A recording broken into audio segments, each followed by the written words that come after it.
Hey kids, ready for a fun challenge? I'm going to show you 10 simple do's and don'ts, and I want you to guess what's right as we go. Let's see how many you can get correct. Are you ready? Let's begin. We overcomplicate the mechanics of the good life because we inherently assume that, well, complex adult problems require equally complex solutions. Right. Like if the stress is nuanced, the cure must be some labyrinthine protocol. Yeah, that's the trap we fall into. Which is exactly why the source material for our deep dive today is Small Habits, Big Future, the ultimate guide for kids. A literal children's video script. I know, it sounds crazy. But it outlines 10 basic do's and don'ts. And the core premise of this text is stated right at the beginning. It says, small habits create a big future. The script points out that something as simple as how you listen, or just putting a toy away, can change your entire trajectory.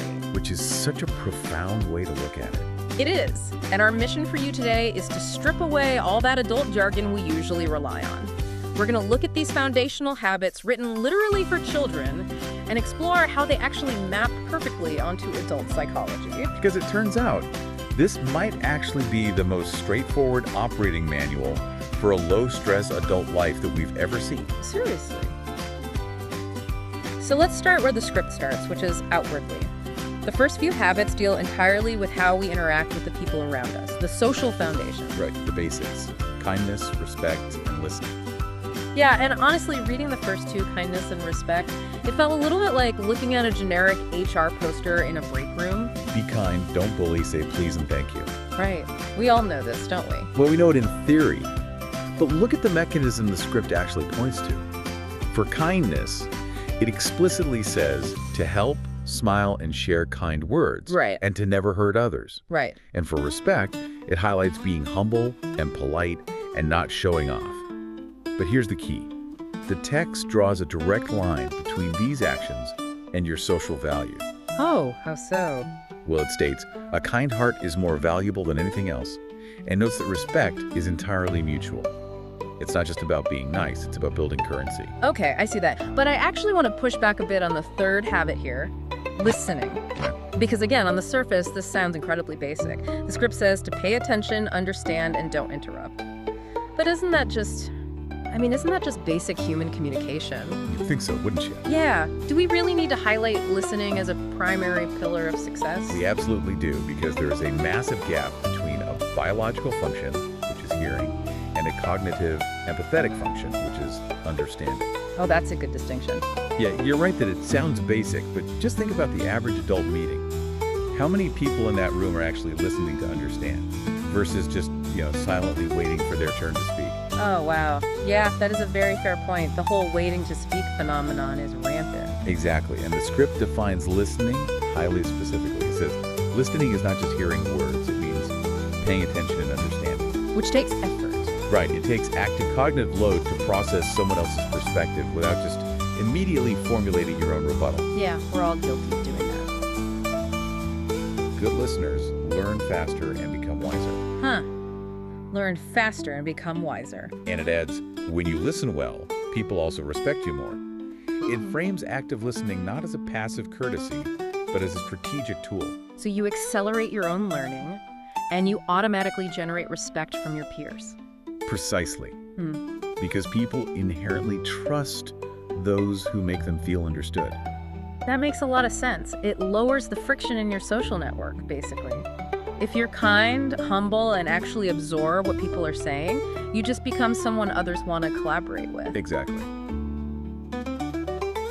Sharing toys, keeping your room clean, and helping at home. All classic kids rules. Yeah, but I have to say, the sharing habit has a detail that is just a brilliant analogy for adult life. You're talking about the allergy warning? Yes! Oh my gosh, yes. So the DO is obvious, right? Share your toys and games to make playtime fun. But the don't is highly specific. It says, never share food, especially homemade food, because some children may have allergies. Right. I read that and immediately thought about how poorly most adults handle boundaries. Let's unpack that. Don't share the homemade food because it could actually cause harm. So it might be a situation you aren't equipped to handle, or it might actually be dangerous for the other person. Yes. keeping your room clean. Ah. The do is to put toys back. The don't is leaving things scattered because, well, it's dangerous. Which feels like every parent's daily battle, honestly. It really does. But look at the deeper psychological mechanism the text introduces here. It doesn't use guilt. Right, it doesn't say clean your room because I said so. Exactly. It doesn't say clean your room to please authority figures. It says a clean space means a happy mind, and a clean room helps you think better and feel more relaxed.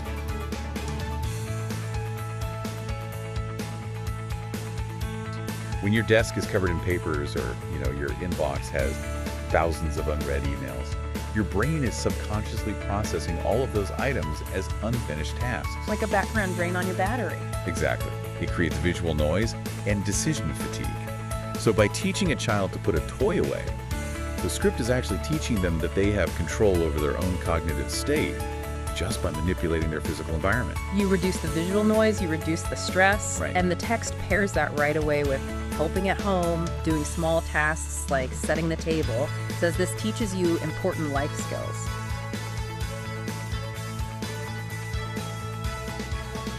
The biological and operational baseline. The text highlights eating healthy food, washing hands, staying active, and finishing your homework.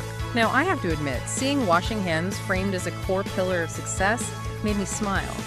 The text says it's a superpower that protects against invisible germs. It's a great way to frame it for a kid. It is, but obviously as adults, we hopefully know how to wash our hands. It's the homework rule that I found really provocative. Oh, how so? Well, the DO is to finish your homework on time, but the don't is a warning. It says, don't delay or avoid your homework. It will only make things harder later. Okay. It's not arguing that you must finish every conceivable task in your life before you can rest. Okay, then what is it saying? It is warning against the active delay of a known required responsibility. It's warning against procrastination. But doesn't procrastinating give you a break? Like you get to watch TV instead of doing the spreadsheet. It gives you the illusion of a break, but at a massive cognitive cost. Oh, that makes so much sense. So the text saying delaying will only make things harder later isn't just about the practical reality of a deadline rushing up on you. No, it's about the cognitive weight. It's about the fact that you are exhausting yourself by carrying the weight of the undone tasks. Exactly. And I suppose that ties directly into the physical habits in this section, because right alongside tackling homework, it mandates eating vegetables and running outside. It frames the physical as the required infrastructure for the mental. Oh, I like that. Look at the causality in the text.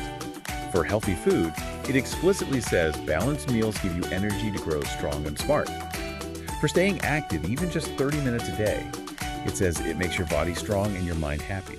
It's treating the body and mind as a single integrated system. Which adults so often forget. So true. We try to solve mental fog or procrastination with more caffeine or, new productivity apps, while entirely neglecting our metabolic baseline. Guilty as charged.